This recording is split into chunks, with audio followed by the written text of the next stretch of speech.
Olá para você que também é fã de Game of Thrones! Hoje eu irei falar sobre os capítulos finais de ponto de vista de Eddard Stark, no livro A Guerra dos Tronos. Mais especificamente, vou cobrir os eventos que aconteceram do 8º ao 15º capítulos, nos quais ficam evidentes as contradições do personagem Ned Stark. Este personagem possui uma idoneidade sem par no livro, mas ao mesmo tempo consegue cometer uma série de erros fatais que selam seu destino e o conduzem à sua decapitação no Grande Septo de Baelor. O 8º capítulo de Eddard Stark começa com o rei Robert participando de sua primeira reunião do Pequeno Conselho, desde a nomeação de Ned como mão. É seu desejo que Daenerys, então com 14 anos, seja morta juntamente com o bebê que agora está esperando. Todos o apoiam, exceto Sir Barristan Selmy e Eddard Stark. Este capítulo está repleto de frases marcantes, entre as quais vou destacar esta de Sir Barristan Selmy. Existe honra em enfrentar o inimigo no campo de batalha, mas não há nenhuma em matá-lo no ventre da mãe.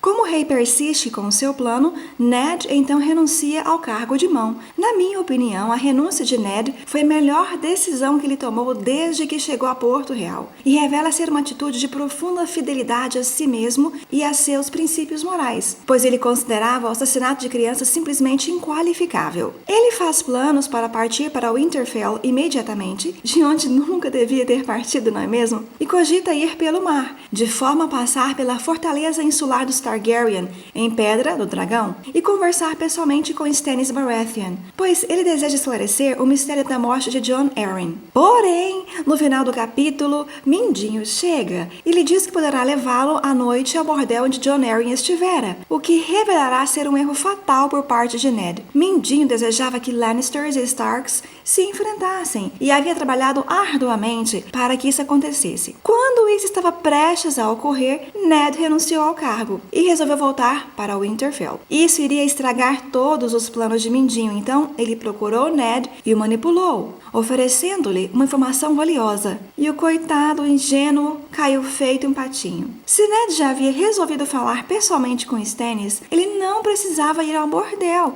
expondo-se nas ruas à noite, depois de ter renunciado ao cargo de mão e logo após a captura de Tyrion pela esposa, sobre a qual ele ficara sabendo por intermédio de Yoren na noite anterior. O que mais me deixou indignada nesse ponto de vista é que em nenhum momento ele consegue estabelecer uma ligação entre as coisas que estão acontecendo e os avisos que a Arya lhe dera na noite anterior. Quando eu li esse ponto de vista pela primeira vez em 2011, eu lembro que eu fiquei pensando assim: agora que ele ficou sabendo que Daenerys está grávida, vai cair a ficha dele e ele vai se lembrar do que a Arya disse no dia anterior e vai perceber que a vida dele corre perigo, assim como a vida das filhas dele. Mas não, seus olhos estavam cegos à verdade e seus ouvidos estavam surdos. Mesmo após Mindinho chamá-lo abertamente de um enorme tolo, ele ainda deu ouvidos às palavras dele. Em seu 9º capítulo de ponto de vista, Ned visita o bordel na companhia de Mindinho e lá conhece uma prostituta que tivera uma filhinha bastarda com o rei Robert.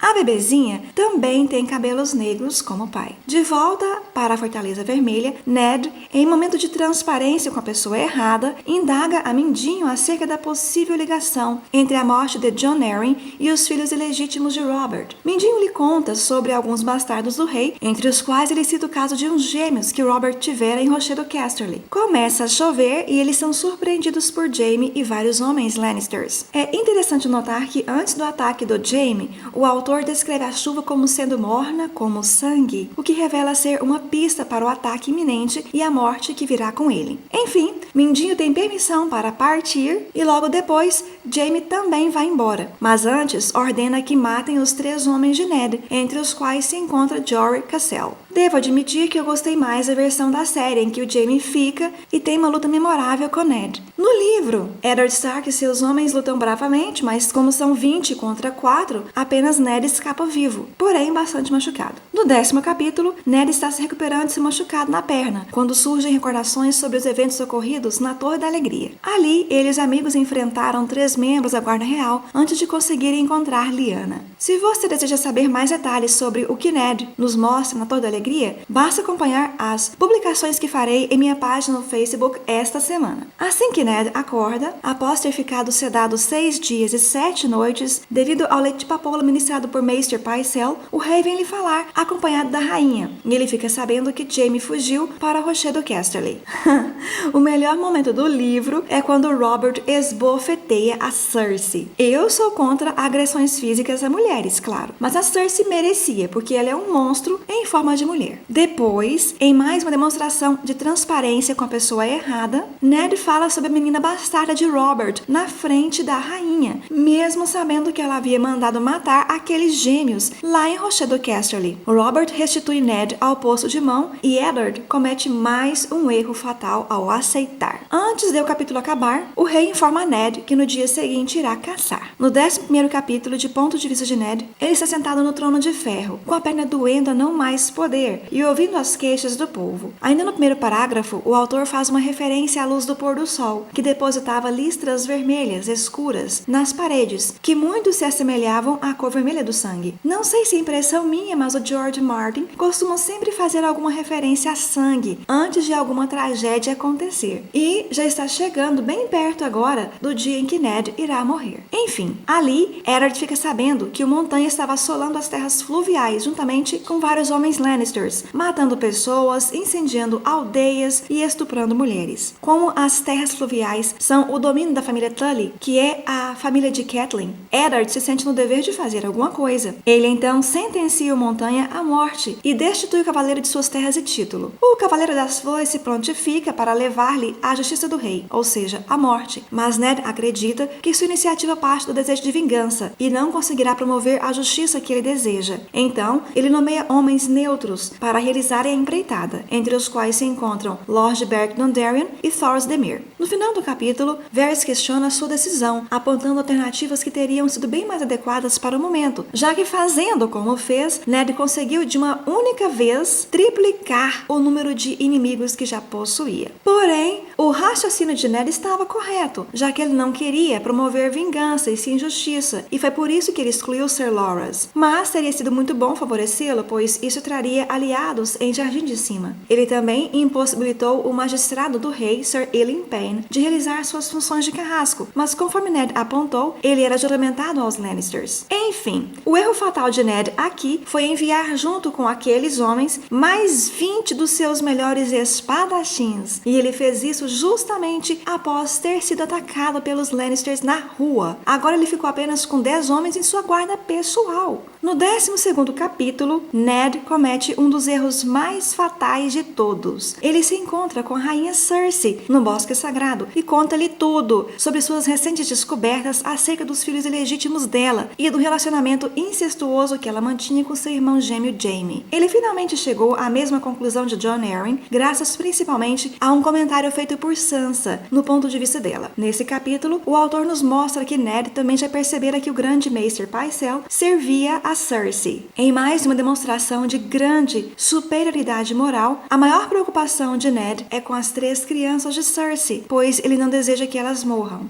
A rainha então se insinua para Ned e propõe que ambos encontrem uma maneira de resolver juntos o problema. Ele, claro, recusa as investidas dela. Durante o diálogo com Cersei, ficamos sabendo que ela nasceu antes de Jaime e que em sua noite de núpcias, Robert a havia chamado pelo nome de Lyanna. Mais tarde também é mencionado uma suposta teoria de que Jon Snow seria o fruto da relação entre Eddard Stark e Ashara Dayne, irmã de Sir Arthur Dayne. Eu nunca duvidei da fidelidade de Ned à esposa, mas alguns leitores que duvidavam se apoiaram nessa passagem aqui para defender a tese deles. No final do capítulo, Cersei dá a Ned uma lição que ele teria feito bem em aprender. Quando se joga o jogo dos tronos, ganha-se ou morre. Infelizmente, será Cersei que irá ganhar esse jogo no momento, e Ned pagará por seus erros com a própria vida. O 13º capítulo é o mais triste. É noite e Eddard sonha com as criptas em Winterfell e com sangue, o que revela ser um sonho premonitório sobre a própria morte, e é de Robert. Robert bebera vinho demais e volta da caçada mortalmente ferido por um javali. Ele deseja falar com Lord Stark imediatamente. Não há muito tempo para conversas e Ned percebe que não dará em nada contar para o rei suas descobertas sobre os filhos ilegítimos da rainha. Então, ele apenas se coloca à disposição do rei para que este lhe diga ouvir essas últimas palavras. É lindo o momento em que Robert demonstra confiança plena no amigo e lhe pede para governar o reino e cuidar de seus filhos.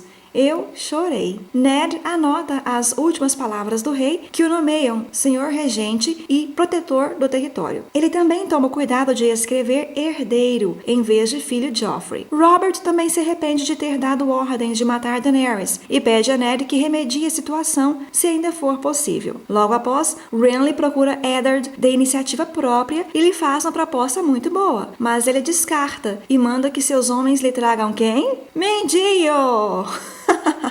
E então, Ned declara abertamente ao homem que não confia em Varys e conta tudo para ele sobre a morte de Jon Arryn e o incesto da rainha. Ele revela todos os seus planos, expõe seus receios e seus pontos fracos. Foi o erro mais fatal de todos, em minha opinião. Apesar disso, eu entendo o raciocínio de Ned. Ele sabia que os 100 homens que Renly lhe prometera eram insuficientes para assegurar seu poder, e ele buscou apoio junto a Mindinho, por ele ser o mestre da moeda e tecnicamente ter acesso ao dinheiro, do qual ele precisava para conseguir comprar os homens da patrulha da cidade. Mindinho então lhe propõe um plano intrincado e astuto. A ideia dele é ótima, mas o detalhe é que ninguém pode confiar em Mindinho, mesmo quando suas ideias são boas. O 14º capítulo se inicia na manhã seguinte, com a morte do rei Robert. Ned convoca uma reunião do pequeno conselho na Torre da Mão e ali abre a carta do rei, pedindo a Sir Barristan Selmy que leia as últimas palavras de Robert. Ele pede que o conselho o reconheça como regente, mas a reunião é subitamente interrompida pelo intendente do rei, que traz uma convocação do suposto novo rei Joffrey à sala do trono. Todos para lá se dirigem, exceto Renly, que muito sensato fugira durante a noite. Ali, após a rainha rasgar a carta de Robert, Eddard Stark, em momento de extrema imprudência, a acusa de incesto, sem apresentar provas concretas e na frente de várias testemunhas. É a palavra dele contra a dela, e então ele é acusado de traição. A patrulha da cidade mata todos os homens de Ned e ocorre a suprema traição de Mindinho, que retira a própria adaga da cintura de Ned e a segura contra a garganta dele. Suas palavras são verdadeiras. Avisei para não confiar em mim. Agora Ned, enfim, viu a enrascada na qual havia se metido. O 15º capítulo de Eddard Stark é também seu último capítulo de ponto de vista, embora ele só venha morrer depois no capítulo de ponto de vista da Arya. Ele está nas masmorras debaixo da Fortaleza Vermelha. Sua perna engessada dói terrivelmente e ele sente fome e sede. Suas lembranças o levam de volta ao torneio de Harrenhal, sobre o qual eu irei falar em minhas publicações no Facebook esta semana. Alguns dias depois, ele não sabe precisar exatamente quantos, ele conversa com Varys, que lhe dá conselhos sobre o que ele deve dizer para a rainha quando ela for procurá-lo no dia seguinte. Ele realmente tentou ajudar Ned a permanecer vivo, mas eu ainda concordo com Lord Stark, que em seu 12º ponto de vista, concluiu que Varys era pior que Mindinho, pois apesar de todas as suas declarações solenes de lealdade, o eunuco sabia demais e fazia muito pouco. Varys tinha ouvido a conversa de Ned com Mindinho. Ele poderia ter aconselhado Eddard, só que este admitiu que não confiava em Varys, e talvez o eunuco tenha ficado ressentido com esse comentário. Entretanto, se Varys quisesse de fato convencer Eddard a confiar nele, ele poderia ter feito, porque ele tinha informações sobre tudo. Por exemplo, ele sabia que o Mindinho mentira ao dizer que a adaga era do Tyrion, conforme Arya ouviu no ponto de vista dela. Mas Varys não falou nada disso para Eddard. Enfim, uma frase desse capítulo que me deixou muito curiosa foi esta. Varys disse para Eddard que Mindinho era o segundo homem mais traiçoeiro dos 7 reinos. E eu fiquei pensando, quem será o primeiro? Se você souber a resposta, escreva aí nos comentários, por favor. Quando eu terminei de ler os capítulos de ponto de vista de Eddard Stark, eu cheguei a 2 conclusões sobre os motivos que possivelmente levaram George R.R. Martin